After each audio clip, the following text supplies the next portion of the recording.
Hello my dear friends, you're on the Military Summary channel and today we will discuss the situation in Ukraine on the 1st of August.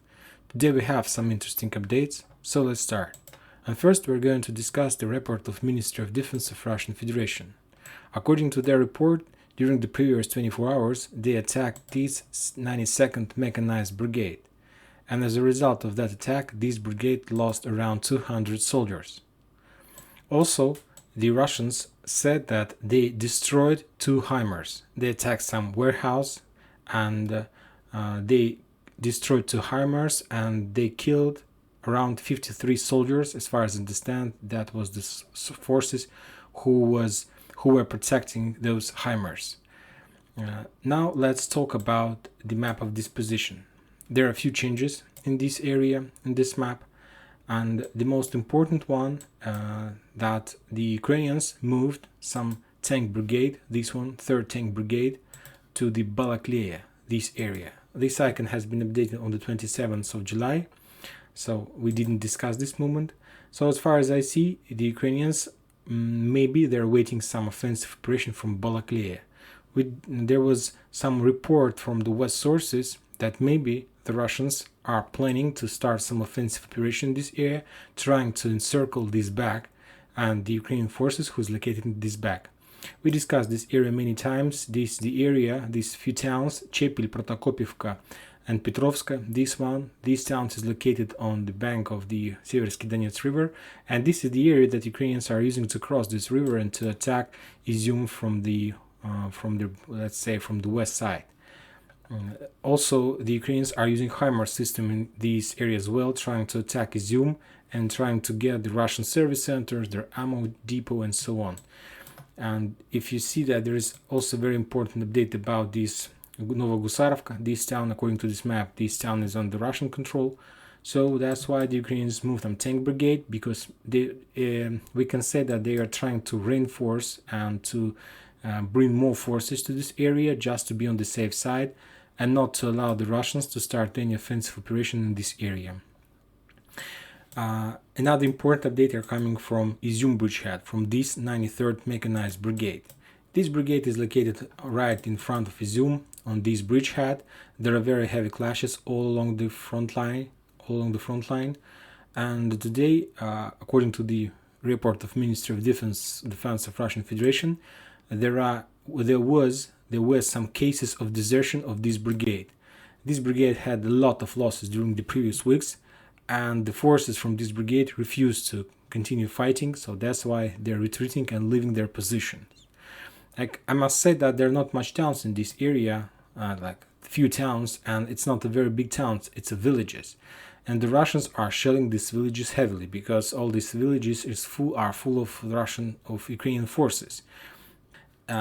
Also, there was another cases of desertion that came from the south of Ukraine, from Gulay Pole area.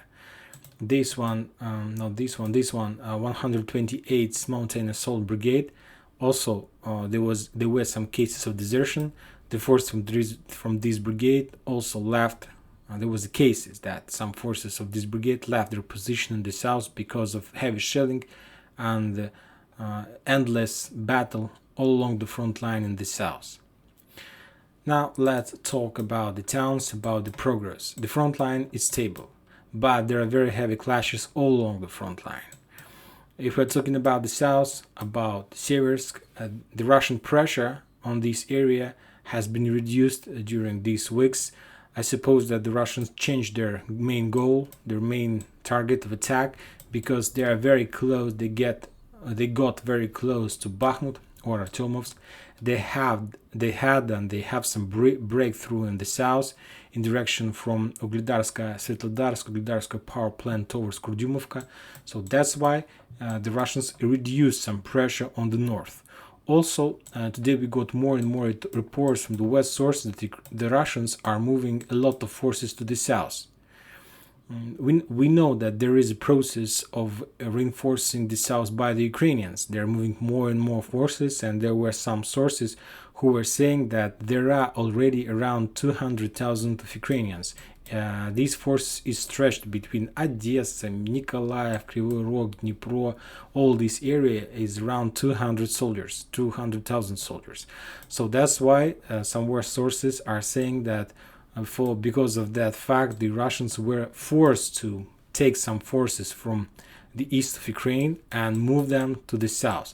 So I suppose that that was the case near Seversk, because as we see, if we're talking about the numbers, about the progress, we see that the Russians reduced the pressure in this area. They're just heavy shelling, trying to fix the Ukrainians, to reduce them by artillery strikes and so on. If we're talking about the area between Yakovlevka, Bilogorovka, these two towns, there are very heavy clashes. The Russians are pushing, but the Ukrainians still hold their positions and they're not retreating.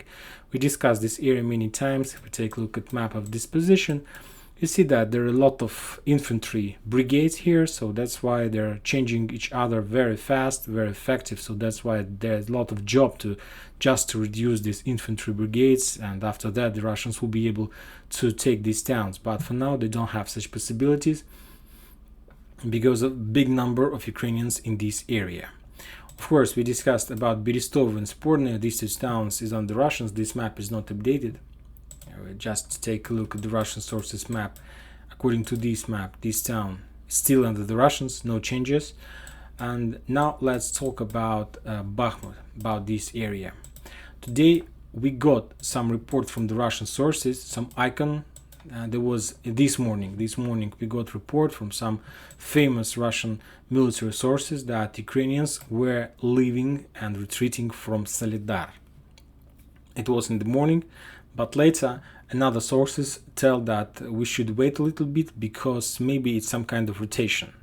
Anyway, there are very heavy clashes near Bakhmutska, near Soledar. By this evening, by the time I start recording this video, there was reports that the Russians are fighting all along this road, E40, this one, all along MO3 road, all along this road, and there was a report that the Russians were fighting in this area and even in this area. So and as you can see, this is very close to the town.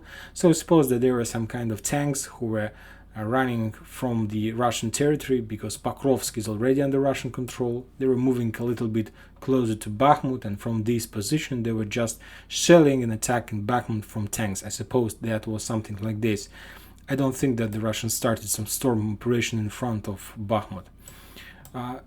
The Ukrainians started, anyway, we need to mention that Ukrainians started to mine Soledar. They're using the same method that they're using in Donetsk. They're using those petal mines and using the method of distance mining. They're trying to stop the Russians' offensive operation in direction of Soledar. So I suppose that maybe there is some kind of truce in the note that the Ukrainians are leaving Soledar. At least they're leaving some east side and east-south side of Soledar, and now they're trying to mine this area, this one, just to stop the Russians from their offensive operation. If we're talking about the south, there are very heavy clashes in Vershina, in Zaitsevo. The Russians are pushing towards Kadema. There is 72nd Mechanized Brigade in Kadema. The Russians are shelling them. We know that they're hunting them. So, but for now, the Ukrainians are still keep holding their position, and just so we have what we have. And if we're talking about the south, there are other offensive operations towards Travnevo. So the Russians are trying to collapse the south of this the south area from Bakhmut, and to reach the Zaitsevo, the town by the name of Zaitsevo. So they're pushing slowly, very slowly, and even meter by meter. And if we're talking about today, there were no progress in territory expansion, just an interesting update about the battle along this MO3 road that the Russians are fighting somewhere here. Now let's talk about Avdiivka, this area. As you can see, this area is under very heavy shelling. The Russians are trying to reduce the Ukrainians' artillery position, to destroy all those systems that Ukrainians are using for distance mining of Donetsk. And Today we got a lot of reports from the Ministry of Defense that in this area the Russians managed to get some artillery systems, some MRS systems, and so on. Furthermore, if you take a look at the Russian sources map, there was a very interesting update that somewhere in the area of Pesky, the south east area of Pesky, the Russians managed to take some soldiers to capture them. There was a video updates about that. There are not much, something around 12, maybe 12 soldiers, not more. They were captured, and today we got more and more reports that the Russians managed to take the south east part of Pesky, this one. That's not much, of course. The most difficult position, of course, in the north in this area, because as you can see there are a lot of big buildings in this area, so it won't be very easy to crack this nut. But anyway, any progress in this area is already very good news for the Russians. There were no updates from the area between Krasnogorovka and Pesky in this area near town Nivolska, so I suppose that the Russians are still trying to crack all these small trenches, and they're moving there, of course, very slowly, step by step, but it's not an easy job for them. There were no updates from Krasnogorovka. If you remember, during the previous days there was an update that the Russians managed to take some parts, some edge of this town, some suburbs, but as far as I understand, there were no updates from the Russians anymore. If we're talking about the Ministry of Defense of Ukraine, they included these two towns, Krasnogorovka and Pesky, in their report, and they said that the Russians achieved some success in this town. So that's exactly what we were talking about.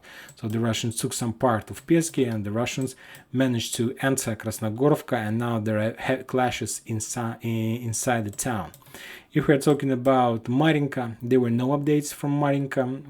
The Russians are pushing there, trying to crack this nut, but maybe they managed to take a few blocks, but nothing more.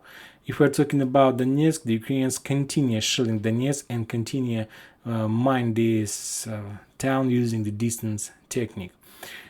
If we're talking about the south, there were no updates from the south. The front line is stable. There are very heavy artillery duels in this area. The only update came today from the south, from Gulay Pole, as we discussed in the beginning of this video. The 128th Mountain Assault Brigade, some battalions, some groups of these battalions of this brigade left their position because of big losses in this area. If we're talking about Kherson, both parties are collecting more and more forces in this region. Today we got report from the ministry, from some military sources, Russian military sources, that Ukrainians are planning to move some forces from Donbass occupation to the south, and they were talking about this 57th Motorized Brigade. As far as you can see, this brigade is located in the back. During the previous weeks, this brigade had a lot of losses, so the Ukrainians just decided to move this brigade out from this area to reinforce, to fulfill, and after that they are planning not to send this brigade back, but to send this brigade to the south. If we're talking about any other achievements in this area, the Ukrainian sources, the war sources, are saying that Ukrainians are taking town by town every day in this area. But if we take a look at these maps, at the Russian sources map, at the West sources map, we won't find any changes, because the Ukrainians, to tell the truth, are not taking any town in this area. Maybe they're taking some towns in the gray zone, but those towns wasn't under Russian control. There wasn't under Russian control, and they was in the gray zone. So maybe this morning the Ukrainians took this town, but after some artillery shelling, the Ukrainians will be forced to leave this town, and tomorrow they're going to take this town one more time. So maybe there is something like this. About the progress, about some changes on the map. If you remember, yesterday we discussed that the Russians have changed their front line near Izum. And as you can see, they have changed the color and their front line near town Dibrova. As you can see, this area is no longer colored with red. There are still green border, so it's like few stages of decreasing of territory control. So I suppose that tomorrow we are going to see that this gray line is going to be colored in green. Gray line in green color, and that means that the Russians lost control over town Dibrovna. So that's of course not very good, because this was a very important town, and furthermore there is a forest around this town. So I suppose the Russians lost control over this village, so that's mean they lost control over this forest, so that's mean that they will have to take these forests one more time in the future. And that's it for today. Military Summer channel reminds you that we condemn any violence in Ukraine. Thank you for watching, subscribe to my channel, put your likes, join my Patreon, and have a good day. Thank you. Bye bye.